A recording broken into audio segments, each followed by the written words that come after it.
Hi viewers, welcome to my channel.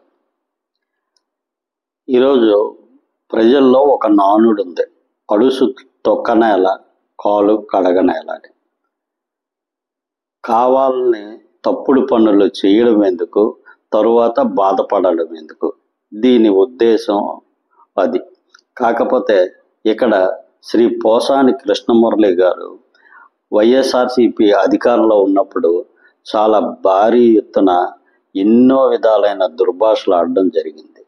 ఈరోజు ఇక్కడ ఎవరి తప్పు అనేది మనం అప్రస్తుతమైన విషయం. ఇక్కడ మనం తెలుసుకోవాల్సింది ఏంటంటే, సపోజ్ తెలుగుదేశం నుంచి జనసేన నుంచి ఆయన మీద తీవ్రమైన అభియోగాలు వచ్చి ఉండవచ్చు. వాళ్ళ దగ్గర చాలా దుర్భాషలు ఈయన మీద, ఈయన కుటుంబం మీద జరిగి ఉండవచ్చు.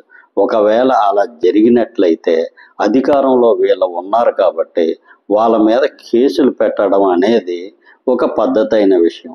అది వదిలేసి ఈయన ప్రెస్ మీట్లు పెట్టి చాలా జుగుప్సాకరమైన పదజాలంతో ఆయన చాలా భారీ ఎత్తున వాళ్ళ కుటుంబాల్లో ఉన్న ఆడవాళ్ళని నానా దుర్భాషలు ఆడడం జరిగింది.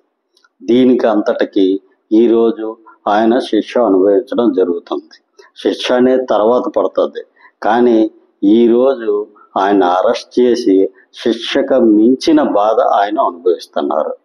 ఈరోజు ఒక 4-5 రోజుల క్రితం ఆయన కోర్టులో ప్రవేశపెట్టినప్పుడు ఆయన కన్నీటి పర్యంతం అవుతూ జడ్జి గారిని వేడుకోవడం జరిగింది.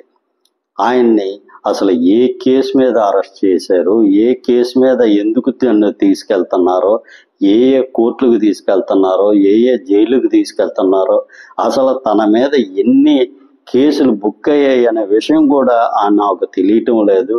కాబట్టి ఈ విషయంలో జడ్జి గారు కొంచెం సానుభూతి వ్యవహరించి తనకి బెయిల్ ఇవ్వాలని, 2 రోజుల్లో తనను విడుదల చేయకపోతే ఆత్మహత్య చేసుకుంటా అని చెప్పి భావోద్వేగంగా జడ్జి ముందు చెప్పడం జరిగింది. కాకపోతే కోర్టుల్లో ఇలాంటి భావోద్వేగాలు ఏవి పనిచేయవు. ఆ విషయం ఆయనకి తెలిసి ఉంటుంది. కాకపోతే ఆయన బాధని అణుచుకోలేక ఆ రోజు ఆ భావోద్వేగంతో ఆత్మహత్య చేసుకుంటానని చెప్పి కోర్టులో చెప్పడం జరిగింది. కాకపోతే ఇవన్నీ ఎందుకు జరుగుతున్నాయి? ఆ రోజు ఆయన విఘ్నతతో ప్రదర్శించి ఉంటే ఈరోజు ఈ పరిస్థితి వచ్చేది కాదు. చేయాల్సిన పనులన్నీ చేసేసిన తర్వాత నేను రాజకీయాలను వదిలేస్తున్నాను, నేను ఇంకెవరిని ఏమీ అన్ను అని వెళ్ళిపోతే చేసిన తప్పు ఊరికే వదిలిపెడుతుందా?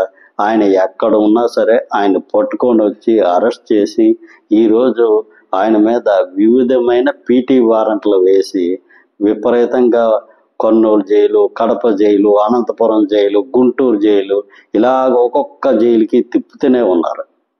ఇది సమంజసమా కాదా అంటే దానికి మనం ఏం సమాధానం చెప్పలేదు. ఎందుకంటే వాళ్ళు చేస్తుందంతా లీగల్గానే చేస్తున్నారు, న్యాయబద్ధంగానే చేస్తున్నారు. కాబట్టి మనం దాని మీద ఏ విధమైన కామెంట్లు చేయలేం.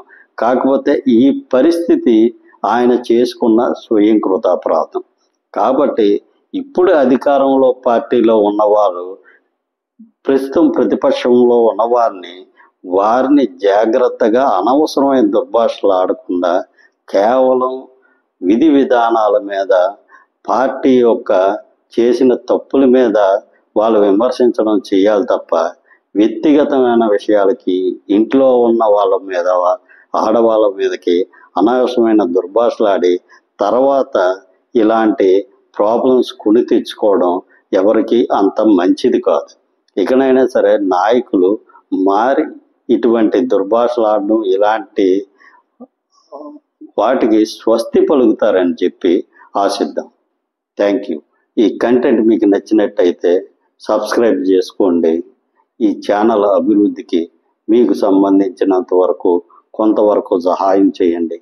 ఏమైనా ప్రాబ్లమ్స్ ఉంటే కామెంట్ల రూపంలో తెలియజేయండి, మార్చుకోవడానికి ప్రయత్నిస్తాం. Thank you.